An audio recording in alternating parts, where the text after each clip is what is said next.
guys! So I've been getting a couple of questions from people that still pay attention to my channel if I was going to review the Phantom of the Opera 25th anniversary concert, and I wasn't really thinking of doing a video for that. I kind of crossed my mind, but I'm really busy this semester, but since people seem to want me to, I guess, I suppose I will, because I need a stress reliever and I love talking about Phantom, so anything to get me away from my work. So, thoughts on the show.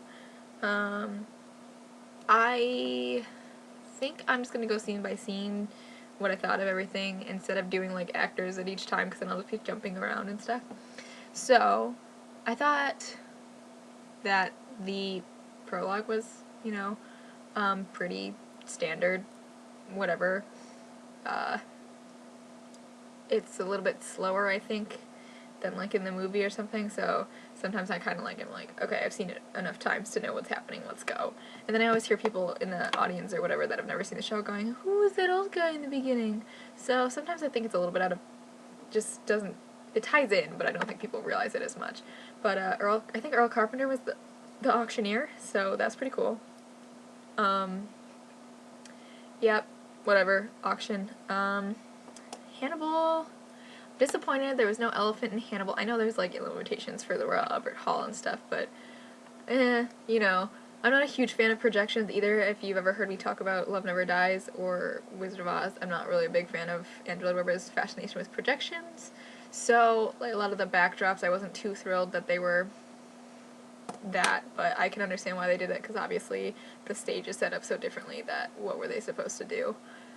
So it was really nice to see a bunch of the dancers. I mean, that was really cool that they had so many more dancers, and I think it was Wendy Ferguson that was Carlotta, because I can't remember who was supposed to be it, but the American Carlotta, their American actress that was going to be Carlotta, got a throat infection and had to drop out. So I saw Wendy like a bunch of times in London, and she's really good, so I was happy that it was somebody I recognized that was a London Carlotta. And I was surprised they changed around the introduction of Christine. They didn't do her dancing mess up part, which, I only noticed because it introduces her a little bit, so that was okay, whatever. I didn't have any really big problems with Hannibal. I could see some of the Phantom, cast from the current show or previous actors and actresses in it, so that was kind of cool. In one shot, I think when Carlotta is about to sing, right over her shoulder, I think it was this shoulder, was Tabitha Webb, and she was a wild woman, so that was really cool. And then when Sierra started to sing Think of Me, I think Celia was behind her, so that was kind of cool.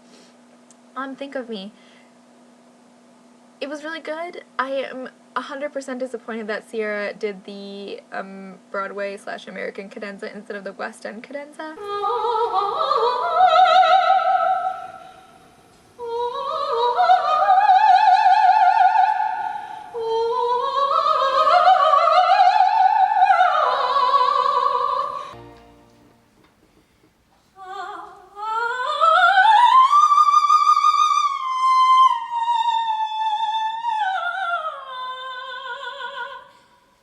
And I was really disappointed because it's a celebration of the 25th anniversary of the West End show, so I think she could have done it, but hey, what can you do?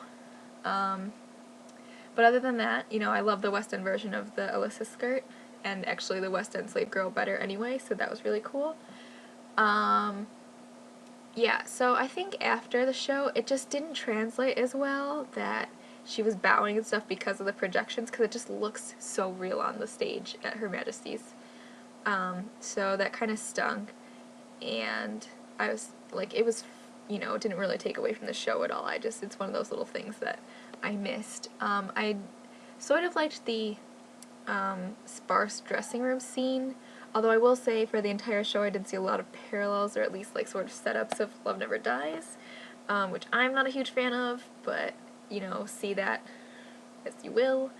I didn't really like that it was in a separate room, because it kind of, the dancers kind of just was oh, they're all together. So that was a little bit weird. But they, like, someone pointed out on one of the forums that he brought her a rose instead of the wine bottle like he does in the show. And so that was something that someone was like, that's a Love Never Dies reference because he always used to bring her a rose or something. So I don't know if they just did that for simplicity's sake. But I did like, at first I liked, I think it's Hadley Fraser, I'll just call him Raoul, who happens to be a good friend of the Phantom, which in real life, which is kind of funny. I liked his cockiness in the dressing room scene because he's so like, oh, I'm this rich guy, Christine Daae, where's your red scarf? You know, like he's very, I'm important and I know it. So I liked him there, and he had a pretty good voice, so we'll get to where I didn't like him as much later. But the mirror. I was so disappointed in the mirror because when it reflected from the projection, his mask was on the wrong side. That looks like I'm putting it on, like, I was like, I know it has to be on the right side, but the way it was projected in the mirror, it was not. It was on his left. And that was like, you know, I think they could have done that better. And it's one of my favorite effects in the show, so that's why I was a little bit upset that it was messed up. Not messed up, but just different. But thankfully they did the step through, and, you know, that was fine. The descent, the whole journey to the lair thing, I missed the travelator going down, like when they walk across the stage and go down the trapdoor and then appear right at top. That was something I missed. I also really enjoyed the camera flub where they did it like a really short close-up on Christine, and then you realized it wasn't Sierra, so they just were like, oh, you know, whatever. And I'm glad they kept the boat in, just because that's like such a classic thing of the show. Obviously, that needs to be in there. So I really enjoyed Sierra's performance, and Ramin's his Phantom of the Opera was really good. And I think, just from my personal opinion, you could totally tell that it was pre-recorded, especially the end, because you could tell that Sierra wasn't singing the notes. Like, she was just mouthing them, which is a standard practice for the show. It's usually recorded anyway, so I wasn't that upset about it. I was just kind of like, you can totally tell she's not singing. But I know a lot of people didn't notice that I was seeing it with, so I suppose that's not a big deal. Music of the Night. I missed the blocking of Music of the Night, and I know they were limited with the space and stuff, but I missed the Mirror Bride because I thought without the Mirror Bride the faint was really awkward, because she kind of just like turned and then fell over, and I don't know why she fainted, really. She just did. I'm sad they kept Turn Your Face Away, because I really hate this whole, like, let's push her face thing. That's one of my pet peeves of the show that I do not really enjoy. And,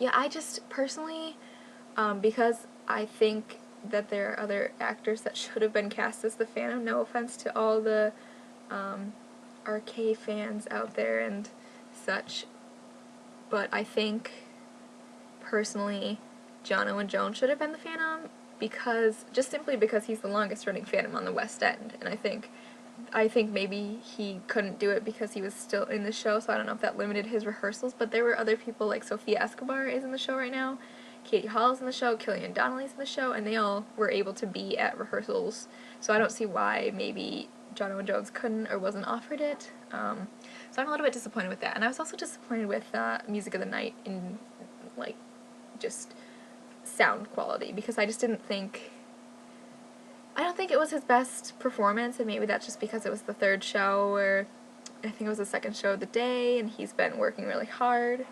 But I prefer more classical sounding Phantoms than Ramin. So that was kind of disappointing.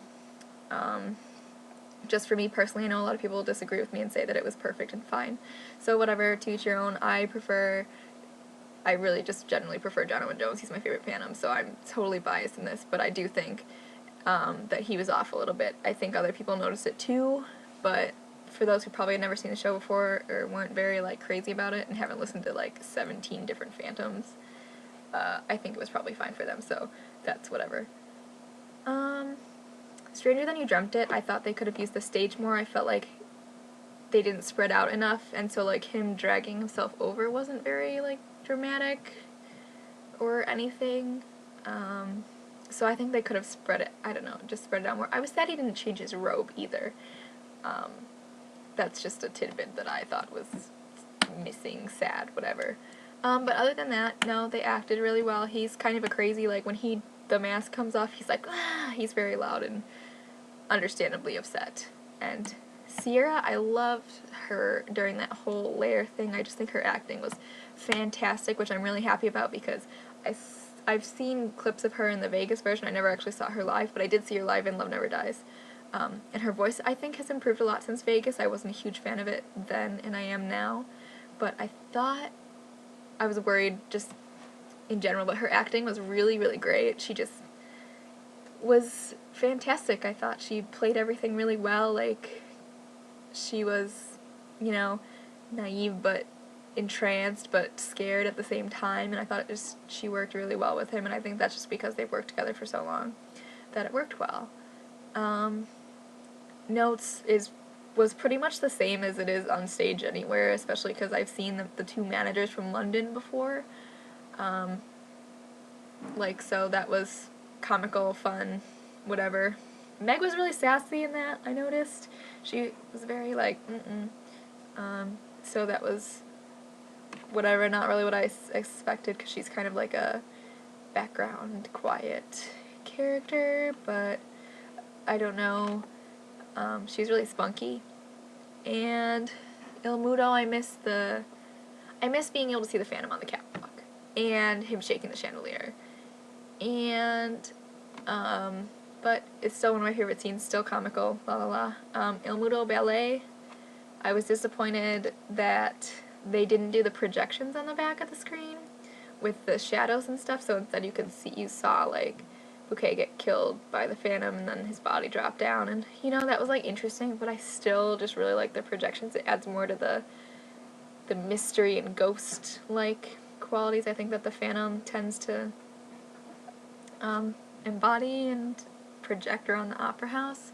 So I felt like the ballet wasn't as funny because there wasn't all the, like, looking back and looking at the screen and being scared sort of thing. So I don't know if that was because of the LED screens, or it was just a choice that they made.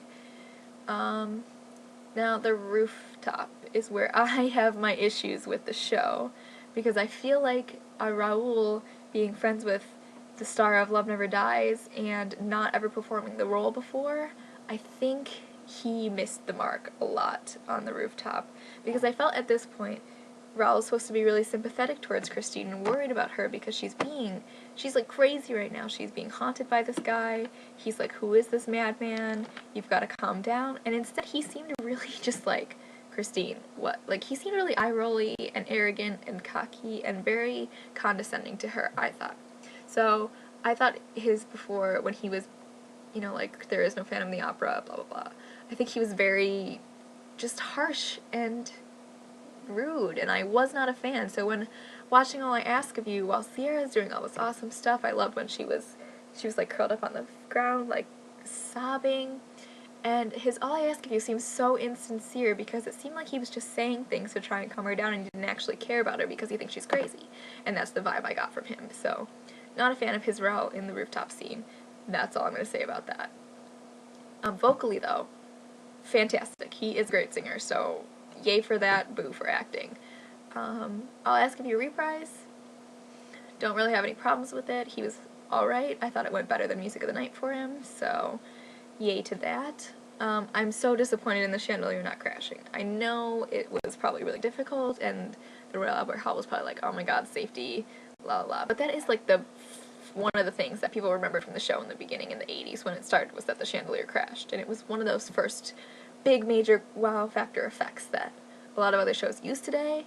Maybe not a chandelier crashing, but it was, you know what I mean. And so that was just really disappointing that it didn't crash, and it just, it shorted a fuse, like, that's a disaster, you know, so that was a little bit upsetting that happened, or didn't happen, I guess, but I understand with the limitations. It's just, like, as a fan of the chandelier crashing, it was hard to not have it crash.